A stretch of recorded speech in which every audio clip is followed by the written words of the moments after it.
Good afternoon. My name is Brian Reif, and welcome to today's Activity Strong webinar here from Resident Engagement Champions. For today's webinar, we are providing one free NAB, NCAP, NCCDP, NCTRC, and NZSRTD CEU credit. To be eligible for this credit, you need to remain on the webinar for the full hour. At the end of the webinar, I will provide the requested post-webinar CEU survey evaluation link in the chat room, and we will also send it by email this afternoon. Please make sure that you check your junk and spam folder for this survey. The survey must be completed by midnight Eastern Standard Time this Thursday. If you have any questions, please email us at webinars@linksenior.com. The CEU certificates will be issued by email before the end of day on Friday. Again, please make sure that you keep check on your junk and spam folder for the CE survey as well as the CE. Thank you, and I'm going to now turn it over to Charles. Thank you so much, Brian. Lovely to see you.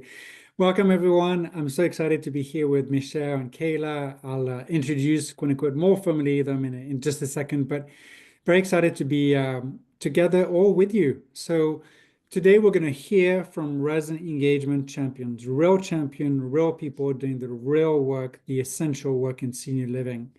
And it's actually one of my favorite webinars that we do with Activity Strong.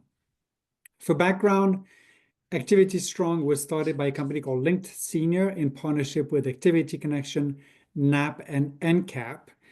And we're very happy and excited to continue helping acknowledge activity and life enrichment professionals, educate, and elevate what we all think is the most important part of the industry. As a quick reminder, before we get started with the next few slides, if you use the chat, make sure that you select everyone in the dropdown, because by default, it's just going to be the host and the panelist. And I'm sure that many people want to see your very valuable contributions. And if you have questions for us, please put them in the chat. If you have questions directly for us, the panelists, maybe use the Q&A as it's easier for us to navigate that. Like Brian said, my name is Charles de Vilmorin, and I am the General Manager, Link Senior, for a company called LifeLoop. And the little development behind this is that over the summer in July, we announced the very exciting news that Link Senior was acquired and is merging with LifeLoop.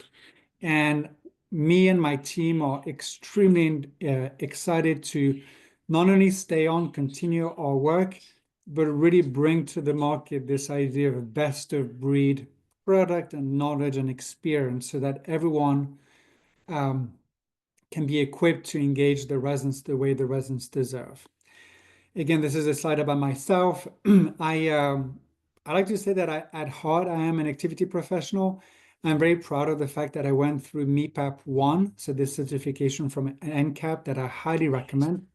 And obviously, we had this little picture, this selfie before, but I believe that old people are cool and that our industry, senior living, I see Michele and Kayla showing the stickers as well.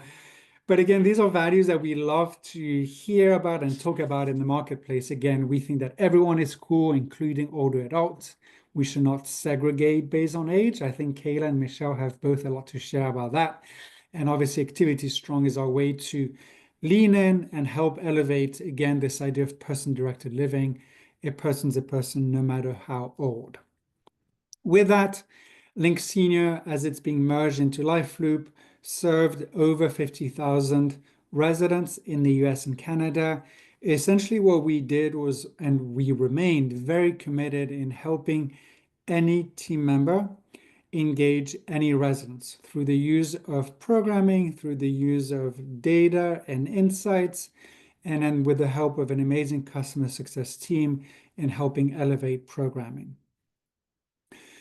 We were, and we still are, evidence-based, so very proud of the fact that we help tackle something which is very difficult, which is how we connect activities and programming with the clinical and financial part of our operations. So a lot of work being done there. If you have any questions about LifeLoop, please reach out. We're happy to have conversations with you. So I could go for a whole hour all the reason why I'm excited now, but I'm not. I'm simply going to start to have a conversation with Kayla and Michelle. But let's just say that in senior living, magic happens between the contact of our team members and our residents. And that magic happens when we have good, amazing, experienced professionals like Michelle and Kayla. So I'm very excited to introduce you to our panelists today. Michele Tarsitano-Amato is the Director of Creative Arts of Therapy Dementia Specialist at Kendal at Oberlin in Ohio. And Kayla Hunter is the Lifestyle Coordinator of Americare Senior Living. And so what I'm going to do now is I'm going to stop on share the screen, and we're going to have a conversation about what's happening and learn more about your work. So I know that we had amazing notes and conversations, but why don't we get started, Kayla, if you don't mind, just why do you love what you do? Start there, maybe talk about your organization, and we can go to Michelle. Unmute there, that might help. Yeah. Well, there are so many reasons I love what I do. I am recently out of my grad degree. I hold an MSW in social work, and before that finished my BSW. So I kind of went back to back on that, and always with the goal that I wanted to work with seniors. I work at a very small assisted living in rural West Tennessee. Well, West Tennessee is rural. I work in one of the bigger cities, but it's still rural. And so we have approximately 24 residents. And there's just magic that happens when I come in. It's not just the residents. There are so many amazing things that I get to do with the residents. And really that vehicle is activities, but it's the relationship that you end up forming, um, and being able to be a part of their life and they being a part of yours and seeing how you can use those skills and education that you've built on to bring greater joy, greater light into their lives and help them empower themselves to bring that to their own lives over time. And so it's really I like to tell people it's the light. It's seeing the light that comes on in their eyes. Like there's a moment, there are just sparks and you can see it. And that's why I come in every day. Love it. Michelle?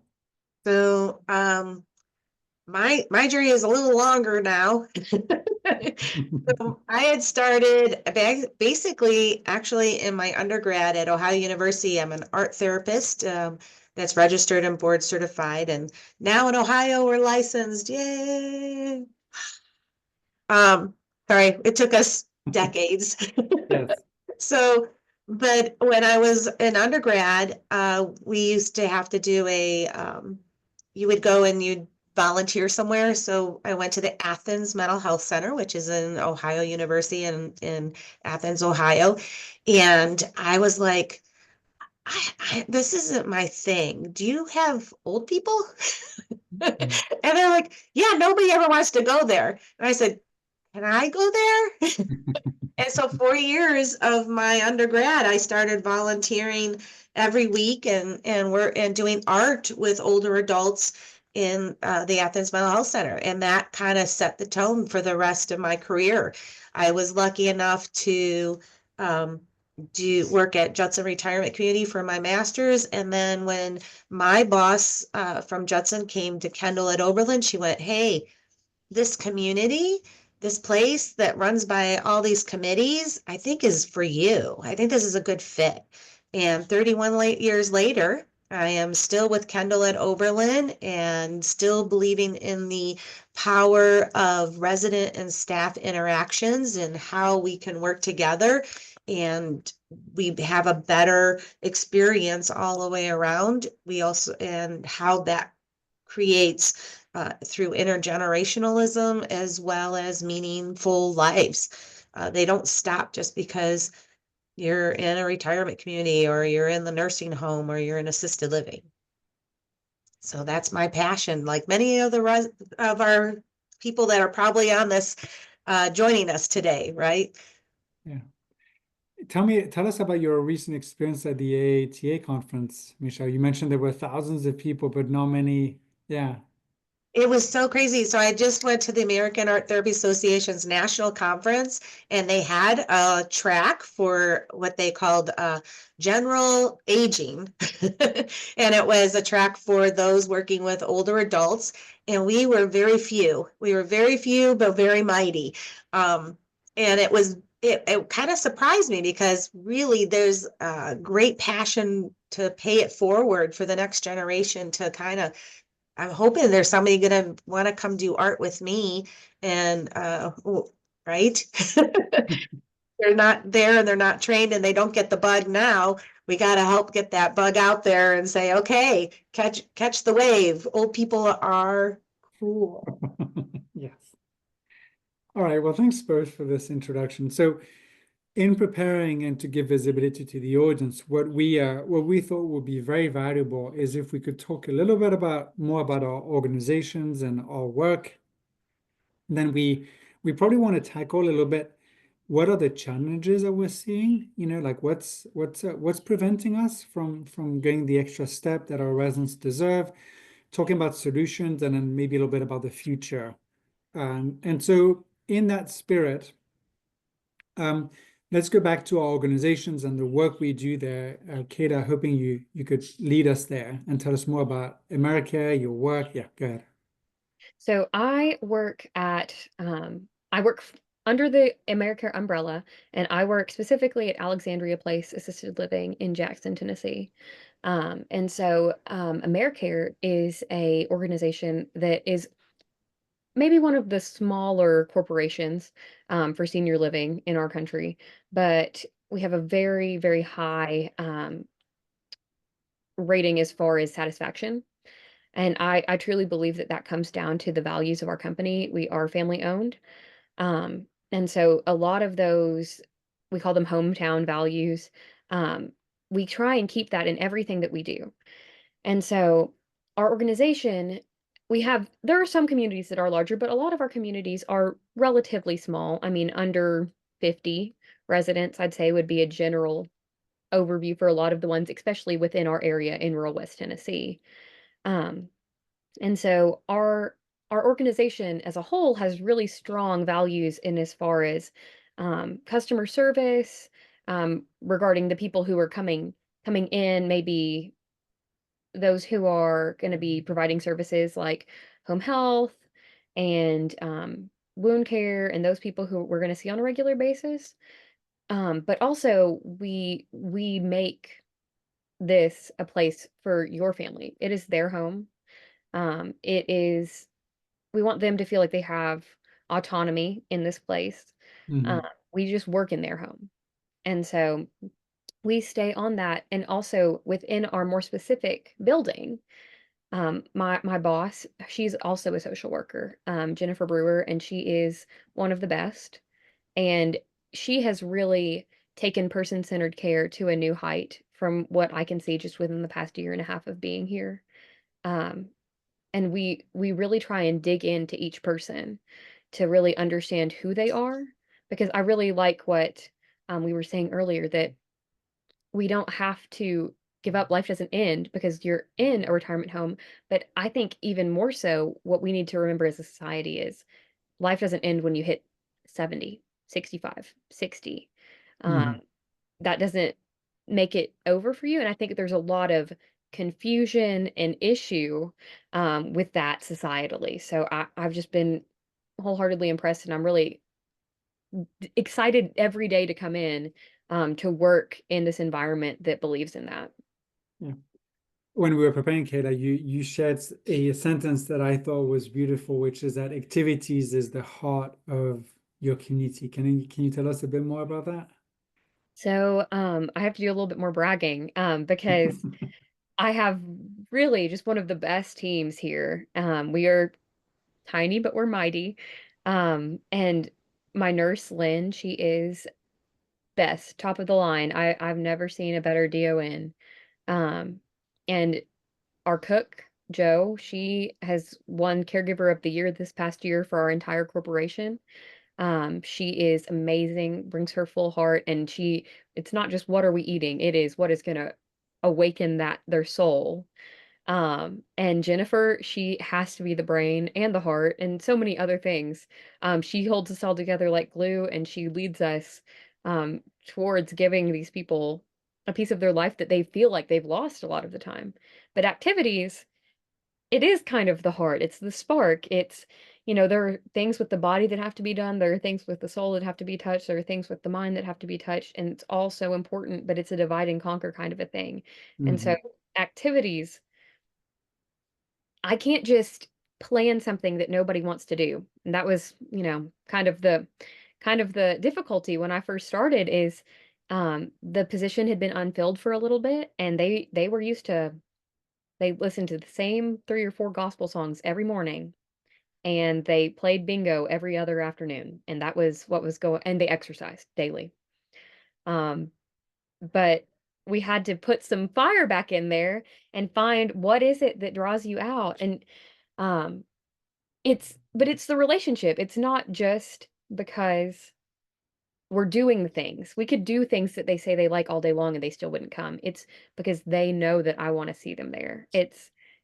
They know that when they get there, they're going to have people who support them. And it's about the environment and the way that pulls the heart and fills us up with something. Love it. Thank you, Kayla. Michelle, I know you have years of experience, I think 31 years. Yeah, tell us a little bit about your community, how you're transforming the essence of aging and all of that. So thank you, Charles. And Kayla, I love it, right? That fire in their soul. And great comment. So Kendal, we are part of a sisterhood, and we're part of a federal, I call it it's actually like a federal system. So unlike many top-down organizations where they come up with how your facility is going to run, this is how it's going to run, and this is what you do, and this is your policy. We don't do that at Kendal's. Each Kendal is its own unique community. And the reason it is because each Kendal is created around the residents who live there, right? So to give you an example of Kendal at Oberlin actually started at a dinner party at a residence, originally non-resident, well, eventually became a resident house in Oberlin. So she had a dinner party and she went, why do I have to leave Oberlin to retire? Why can't I get the services I need and not have to cook and not have to clean, but live comfortably, but still go to the college and still go my bike riding in town and still walk to where I want to go? And she started this little group at the dinner party, started their first committee, and they went around and looked at different places and said, hey, this Quaker-based traditions and values is really about how it's already resident-centered, right? Person-centered care. We talked a lot about that. So the Kendals were actually the originators of Untie the Elderly. So that whole movement came from Kendals, believe it or not, out of Pennsylvania. So we have this huge, long history of being very much about, we do things that the residents want to do. So we have about 110 committees right now, and each are a different focus group. And so it might be about, we might have a committee of the art committee, we might have this committee, we have the food committee, right? We have some of the general ones, but we also have some outliers. And one of the cool things that I like about Kendal is that we have been moving probably since about 2017 to having more joint committees. So instead of having a resident focused, this is happening and staff are working on this, we started combining, especially with dementia care. We do that together here. We don't do that separate. So we have a committee of residents and staff, and we work together to set up the whole plan of what this year's education is going to be about dementia. We do that as a team together. And it's transformative right? Because it's not all anymore about the residents teaching this or the staff are working on this. It's we're doing things together. And that supports our tagline, which is together transforming the experience of aging, right? So we actually are living our tagline. Like that gives me goosebumps that we actually live what we say. How cool is that? And how many get that opportunity to actually do that? We have about 300 plus residents in independent living on our 110 acres. We have a 79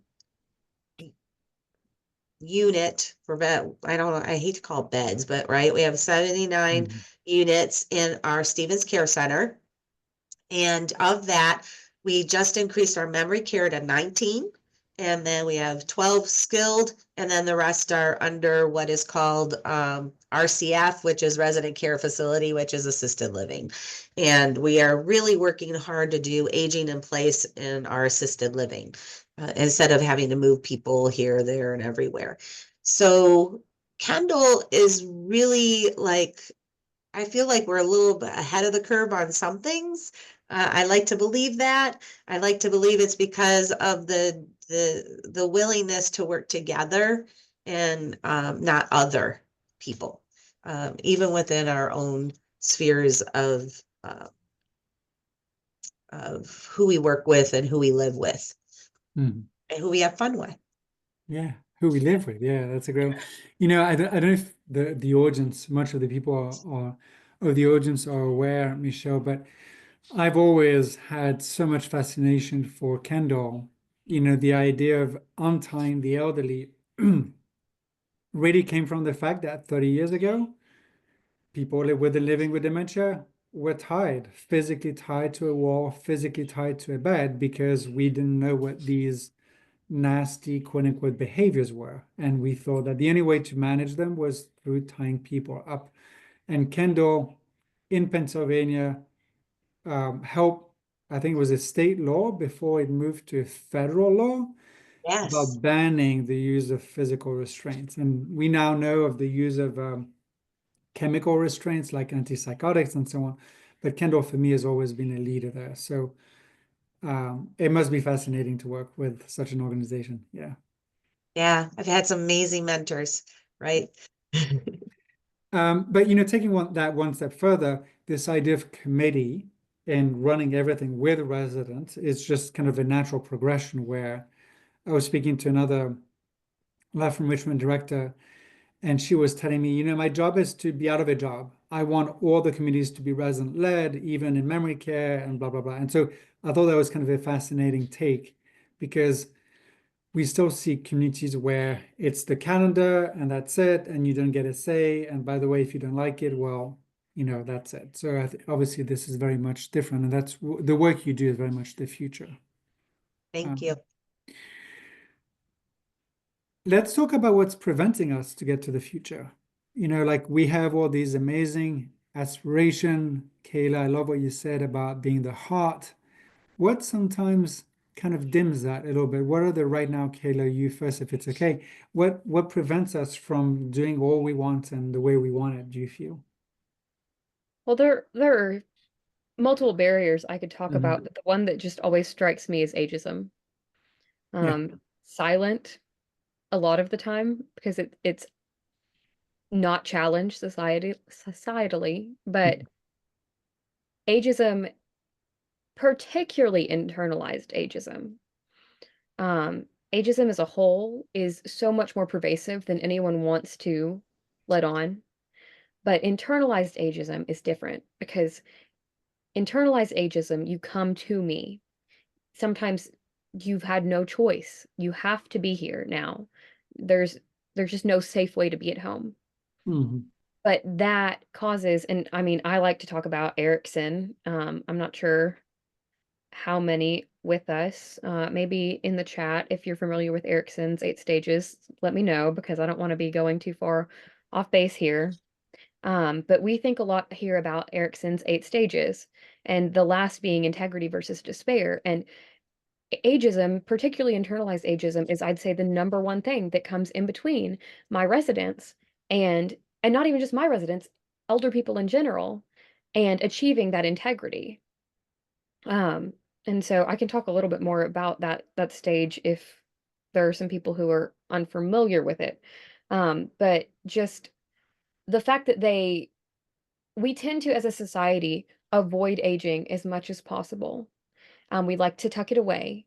We like to pretend like it's not going to happen, or we know it's going to happen, and we like to say, "Oh, I'll think about that later." And then the more we push it off, I mean, the years go by. You hear him say, "I blinked and I was old one day." Well, then something happens, and instead of being prepared with things that we could do, um, to mitigate negative effects, we end up with a crisis. Mm-hmm. And then people need somewhere to go and they come to me and they feel like they've failed when really aging is natural. I've never met somebody who hasn't aged. I tell my residents I'm aging as fast as you are, and they can't argue with that. They don't like it, but they can't argue with it. And Funny. I won't give them the opportunity to get down on themselves because they're aging at the same rate as the rest of us. Just got a little bit of a head start. Yeah, fascinating. I think they say that a negative view of aging can reduce your life expectancy from 3 and a half, all of us, which is it's a pretty steep number. I'm familiar with is having a negative outlook on aging compared to a positive, statistically can shorten your life by 7 years. Oh, you had 7 years. Well, even more. But actually, let's take this one step further, Kayla, which is let's go to something I think is so important what you had said when we were preparing is how does that get kind of merge also with the idea of respect and the fact that sometimes you feel underestimated? You mean in my work? Yeah, yeah. So, I'm kind of an anomaly. You don't see a lot of master's level social workers in an activity director position. We call it lifestyle coordinator, but I'm the activity director. But lifestyle coordinator does make me sound a lot more fancy. But through my administrator understanding the concepts of social work, we're able to utilize that from perspective and from educational standpoints. But then new family members or um, people that I come into contact in the community, I try and be really careful and explain my credentials because if I just say, "Hi, I'm Kayla, I'm the activity director," it's, "Oh, that's really cute. Are you going to draw a turkey hand or are you, gonna show a movie?" Or, which I mean, I might do that sometimes, but that is not the basis of what I do. Um, there's, like I said, activities are the vehicle. And that means some days I am wiping tears and holding hands because that internalized ageism Mhm. has no way out, and we haven't talked about it because we're currently, with the silent generation. Um, and it is not of their nature to just say, "I'm having a problem." Like they're going to skirt around that problem as much as possible, most of them. Um, and you know, I might be with a family educating like, "Hey, mom is really starting to acclimate, but we can't cloister mom. Mom needs a little bit of space to in this new safer environment. Maybe when she was at home, she Mhm. needed a lot of extra support, so she wasn't going to the hospital because of a Mhm. fall. But now that she's got that extra help, let's give mom a little bit of room to see how she can get those wings going again. Can we get her flying?" Um, and then there's also aspects of that I'm really excited about doing macro social work with the community. And we reach out to senior ministries mostly because we do live in the Bible Belt. So we have been talking to those individuals. If there's anyone who's specifically interested, we'll go and talk to them about aging well, aging healthily, um, and invite them to come see what we do. And just on it, I could go on. But there's so much more. I tell people when there's a phone call for me, "Oh, it better not be a bingo emergency." because that's kind of the face of what people do, but it's so much more than that. Yeah. So, It is. question for you, Kayla, because you were talking about, there was a couple of things that I'd love to flush out a little bit too. So like you were talking about Erickson. I think Dr. Powers, are you familiar with his work? Dr. Alan Powers and the Dementia Beyond Disease and his whole ideas of the hierarchy, the Maslow Maslow. hierarchy to hit joy. It's like, right, it's that and the one that everybody gets hit up on is almost the same one you were kind of talking about, but in a different view, is that autonomy versus safety, right? I hate, right? It's like, right? Is that kind of something like you're running, that's kind of going through your mind at the same time as that, oh, well, you can't do that because of safety or because of this regulation or.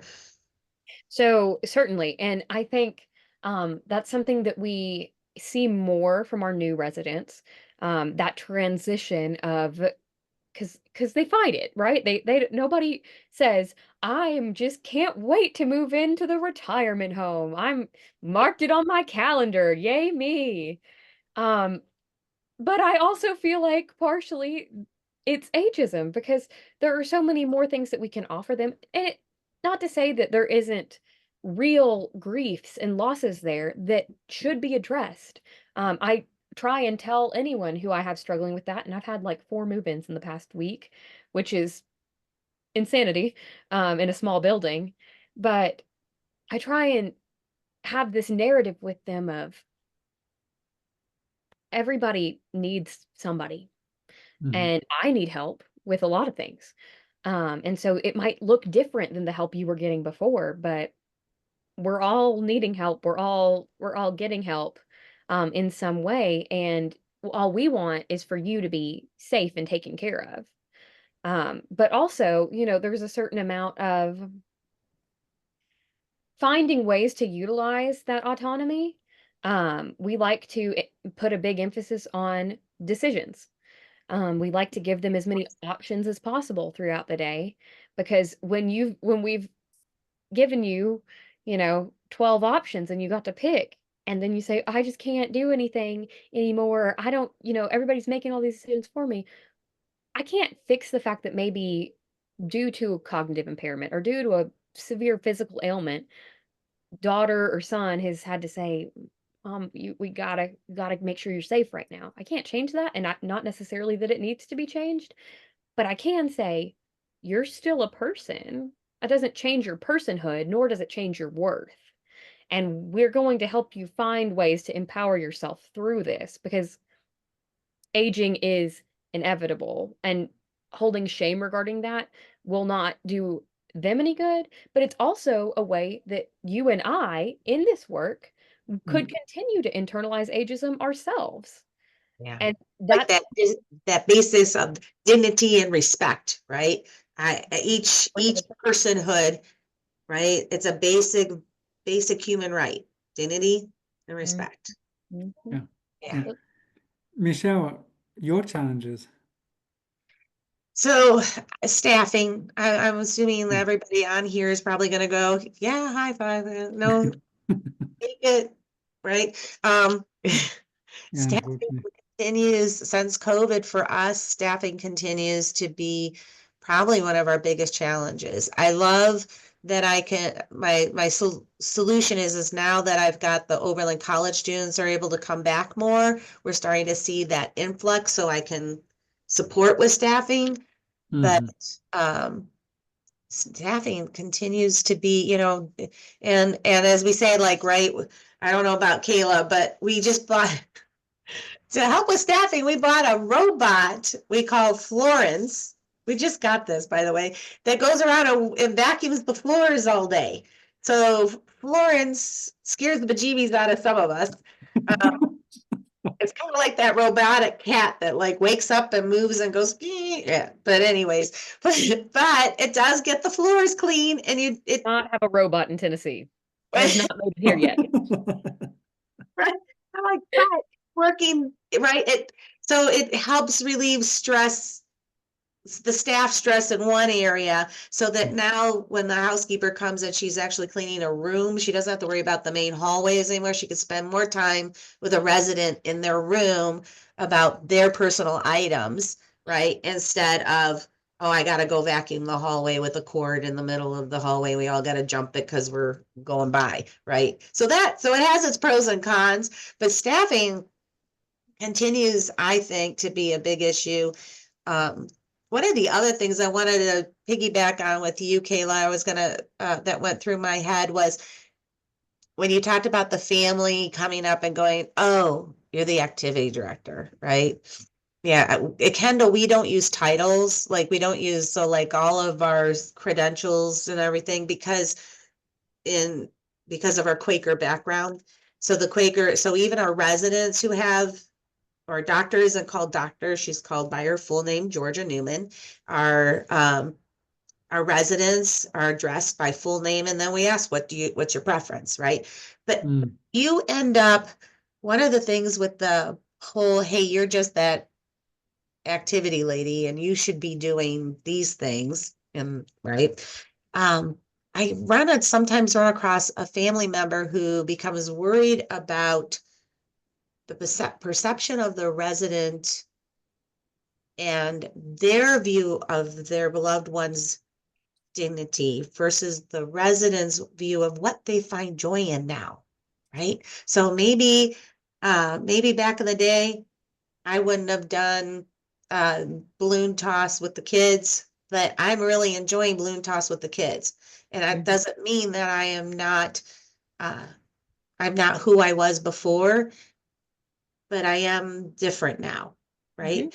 And so that trying to help those families really open up their minds to more for their loved one, that like Teepa Snow talks about, like the pearl, right? Stop worrying so much about the outer shell so that you can open up and see the pearl inside. I just love when she says that, because one of my challenges is a lot of family worry about, right? They're so worried about the outside.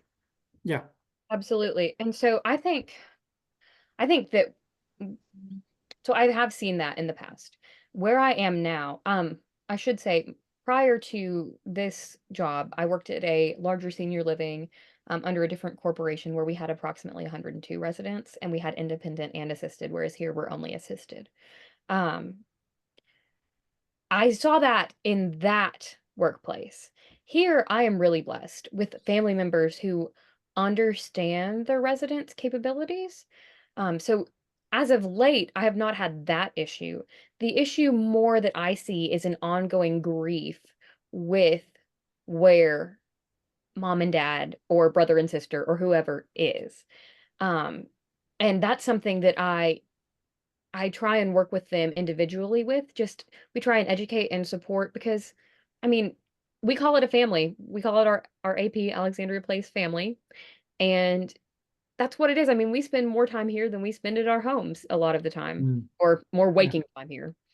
And that's part of what makes us different is there is genuine care. And so if I care about my residents, I need to care about the people that they love, because supporting them, my residents, will always look like helping their support system to be as strong as possible.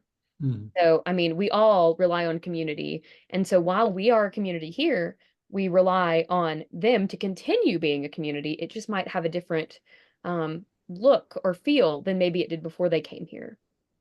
So I tend to um, try and sit down, and I call them activity chats, which is, the perception isn't great, but sometimes you can utilize that in a beneficial way, because instead of saying, "Oh, I notice you're having a difficult time." I mean, how else do you get into a conversation on that? Like, I really think you're struggling right now, and I would like to sit down and talk with you about that. But instead I could say, "Hey, I'm the activity director. Yeah. And I would really like to talk to you about them as a person so I can get to know and just kind of learn about the dynamics so I can kind of better tailor their care."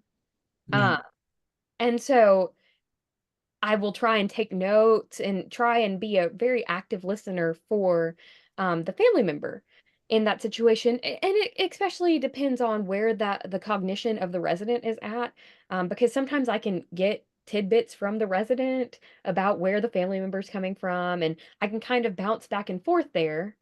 Um, and sometimes maybe I can't, and they really just need to say, like, I have been everything to mom or to great aunt Mm. so and so Yeah. forever, and And now I'm having a and hard they don't time want to give up that role. and Yeah. helping them. And Mm. genuinely, they tend to have a really good time when they come and take part in what we're doing, which brings me a lot of joy to see them be able to bond, and maybe enjoy that relationship without that element of stress. Yeah. Uh, Yeah. but certainly, I think, kind of back to your original point, there is also that balance of where that resident sits on that line of, I think this is too childish, or Yeah. having a good time. Yeah. That brings a very important point that Michelle in the preparation was talking about when we think about solutions, this word of adaptation, Michelle, and how, yeah, tell us a little bit more about that. So one of my mentors, Bob Alt, talks about person, process, product, right? Mhm. And if the person is that person-centered care, right? That's who Mhm. they are bringing to the table. The process is what is the activity actually made up of? Is this what you're asking me to go to? And then the product is the actual end result of it. And I think a lot of what I do and what I teach my students to do, or I teach my employees to do, and my volunteers is it's our job to figure out the process and how to adapt that process to meet the resident where they're at. So, an art experience would be probably the best way for me to explain it. So we have this, it took a year, but we did a stained glass piece that we fused each piece of the stained glass was Yeah. fused. And it was done by multiple people, and I would have a resident that all they could do was pick color next to a resident who loved to put the little pieces together and match them all on that square, and then next to another resident that could follow an outline underneath the glass to put things in like a puzzle piece or a mosaic.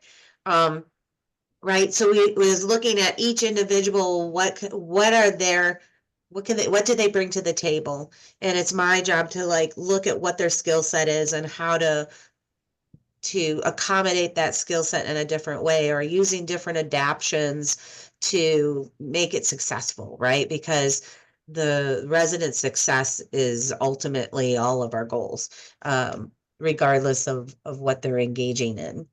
So that actually leads me to something I was wondering about.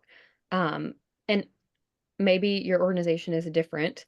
Um, but what about those who are adamant that they do not want to engage, or those, well, kind of along the same lines, that baseline for them was already, I just prefer to be by myself, or I prefer to be in my room. How do you approach that? And what does success look like for you there? So group versus individual kind of thing. So if you have your introverts that they've always been an introvert, and just because they moved into my community, they are no longer, that doesn't mean they're no longer an introvert. Right? So I use, I have two things in my toolbox, or a couple things in my toolbox, but two of my most powerful ones are intergenerational. So we have on our campus an early learning center that are preschool kids, and it's amazing to me how they will come in. If I give them my list of individuals that really don't like to engage in bigger groups, the teachers actually come around and go visit them. And they will go in, they'll bring the kids will bring a piece of artwork they made, or whatever it is that they were working on, and they'll bring it in, and they create what we call grand friends, right? So those grand friends really make a difference. That has been like one of my biggest tools, right? To get that introvert that is not coming out. The other tool is almost everybody loves the opportunity to mentor. So high school kids and college kids are great for mentoring, right? We have these books, each resident has a little bio with their picture, and I can give it to one of my students, my high school or college students, and say, read up on this person, and then can you go talk to them? And sometimes they go play a game in the room, right? So I have a resident that taught one of my students how to do Rummy Cube. I've had, I don't know how many students have learned how to knit because a resident who is not going to come out and engage would sit there and teach knitting. And I had another one, Bob and Lace, which is really something that's starting to come back again. She taught, I can't tell you how many, like at least 10 of my students individually along her time with us. She taught them how to do bob and lace, right? So that was their whole time. They would come every week and they would sit with her for hours and they would do this bob and they learned how to do bob and lace, how to create their own things. And I'm like watching and going, I don't know what you're doing, but you're sure making lace. And they would make these really cool things. And they would even, oh, it's just amazing. It blows me away, right? So those are my two most powerful. The other is my digital stuff. So things like Zoom, right, helps. So I can have one of the things from COVID that was what I call my silver lining that has stayed is all of our church services that regardless of which or temple services are now digital. So this community that they want to stay part of, they can now stay part of. That was earth changing and it stayed. That hasn't gone away, which is really cool. And then the other is we've used Link Senior. I've taught family members how to take the pad and go in, and they love I call it Wheel of Fortune. I think you call it spin something, right? But they could go in and they can do that with their loved one regardless of level, and all of a sudden that interaction becomes a little bit more meaningful for both of them because they're not sitting there and one's not on their phone, right? Or here, mom, look at this picture and then back on their phone, or here, mom, look at this and then back on their phone, right? They're actually engaging in something together, which is really, really important. Does that answer your question? You know, there's something I think important here to say, which is that there's a difference between loneliness and isolation, right? As long as it's the person's choice, it's the better, right? As long as it's the person's choice. You know, I read this study, I think it was 2-3 years ago. You know how we say how important friends is, you know, having friends, like many friends is really important. Well, the study actually showed that it doesn't really matter if you think you have friends, but you don't. As long as you think you have friends, it works the same way. And I thought it was a great kind of example. Sometimes we think, oh, we got to get all of our residents to all of our programs. No, no, no, no. Again, that's not what we should do. What we should do is really resident choice. I think we're such a great conversation. We're almost at the stage where we need to wrap up, but I'd love to hear from you both. You know, we talked a little bit about what the future, obviously, you being really the best at what you do. And, you know, tell us a little bit about what are some of the projects that you're thinking about? What would you like the next, I don't know, 6, 9, 12 months? What would you like to be made out of a little bit? So, Misha, if you don't mind starting and you know, you talked a lot about, for example, integration and dementia inclusion. Take us there if you don't mind. Yeah, so dementia inclusion is really important to our community. We actually were one of the first in Ohio to be certified by CARF Yeah. for our dementia inclusion.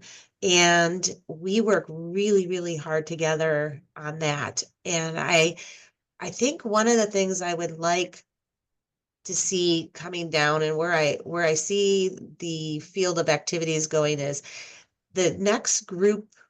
I don't know if you're experiencing this, Kayla, but the people of the 60s, right, are now how old, right? The people that were actually like in their 20s during the 60s.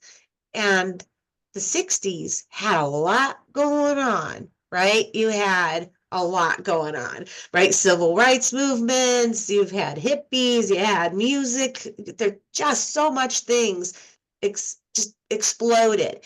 And that group of people, they're coming to us now. And what they're bringing to the table is very different. So like my songs, and so I'm like also working with this. I have my oldest person is 104. My youngest person is 68. That's a really big, right, difference. My youngest is 56. Wow. So yeah, yeah, that's younger than me. By the way, talking about ageism. Wow. But right, so I think the future really has to take a look at the digital like how, like, we cannot replace activities with digital, right? You can use, but we have to be wiser about how we're using that digitalization and how we're using technology to engage the individual, empower the individual, support the resilience of that individual, and understand that this group of people coming, that they were movers and shakers. They are going to move and shake the view of ageism, And you know, right? Michelle, for me, that's where some organizations that are kind of stuck in time and still view us all as just activity directors, this is where they'll miss the boat, Yes, because all of these preferences, all of these individualities can't be respected if we think of just one person, it needs to be a whole community event. And obviously activities is the leader, but it needs to be like a whole community engagement function. right. So definitely love that.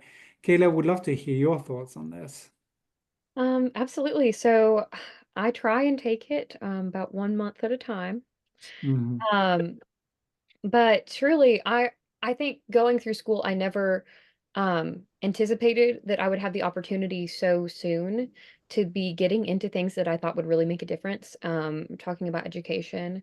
I'm talking about support from my administration on being able to actually work with them in a meaningful way regarding these difficulties that they're facing internally. Mhm. Um, and so I think my biggest thing for the next several months is going to be continuing with education inside of our building. Um, I try and, do that probably more one-on-one with residents wherever they are Mhm. at. Um, Education with their families, as those opportunities arise, and education in the wider community. Because kind of like what Michelle is saying, I think it's important to get to those people before they get here. What I want to see is as many people as humanly possible staying at home. I don't want them to need me for as long as possible. And then when they do need me, then let's get it. Let's take care of it as soon as we can. But I don't want them here until they actually need to be here. Um, Mhm. and so I think that is one of my biggest things, but also just continued emphasis on integrity, helping every individual. I truly believe I've got 23, going to be 24 people in the building. And I truly believe that my mission is them. Um, Mhm. so that's why I come in every day, um, because I love them and I love to see them grow, and I do see them grow. I mean, daily, and it might be a 3 steps forward, 2 steps back some days, but it's for them. And then the other thing that came to mind was utilization of services. And in our area, there is not um a lot of advertisement for the things that are offered by the state, by other organizations. And so I think there are a lot of people who go without things that could be really beneficial for them. And in this role, and just in my involvement in the broader community, I think that it's important to try and connect people with that as much as humanly possible. Make aging a better experience through whatever means necessary. I love it. The previous thing that you said, Kayla, 3 step back, sorry, we 3 step forward, 1 back. I mean, isn't that just life in general? It I have is. a 6-year-old. I can tell you he spends sometimes it's 1 step forward, 10 back. But it and that's just life. And I think All that of us. all of us would agree so much on this idea, which I think both of you are permeating so well. Aging is living, and whether they're in the building or not even, or Kayla, you also said that they are your mission, and Yeah. that summarizes so well for me what we all do in activities. I mean, we show up at work. What we are told is work. Sometimes it's fun, but we show up so they can find purpose. So with that, I'm going to wrap up our webinar together. Thank you so much for your time, Michelle. Thank you so much, Kayla. That was an amazing conversation. I don't know if you had the chance to look at the chat, but it's been a great, great, great conversation. I haven't had as much. I'm sorry? I haven't gotten to look at the chat as well. So Yeah, well, please do. Dear audience, I'd love you to join me in thanking again Michelle and Kayla for spending time with us together. Michelle and Kayla, please continue the amazing work that you do. It's a pleasure to work with you, and it's a pleasure to see you evolve, and hopefully your residents will continue to flourish together. And in the last couple of minutes that we have, just wanted to draw your attention to our upcoming webinar.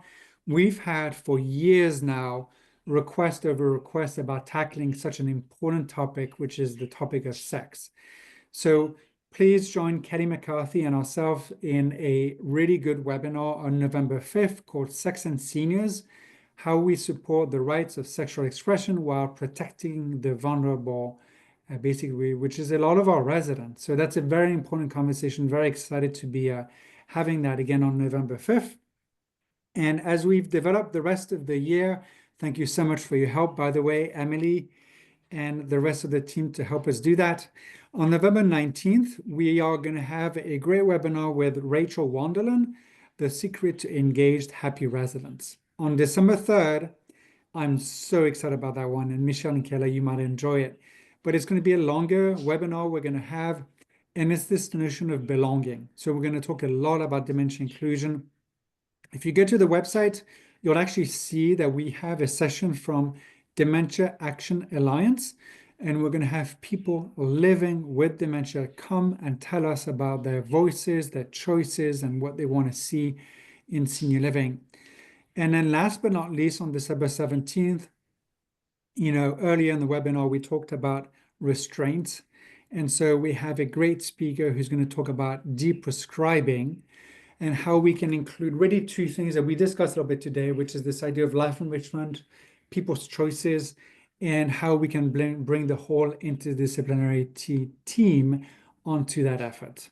So a lot more to come, and we started working on 2025, believe it or not. But getting back to both of you, Kayla and Michelle, thank you so much for this conversation, and I look forward to talking with you soon. thank you for the opportunity, Charles. It's always a Anytime, pleasure. Michelle. Anytime, Kayla. Thank you so much.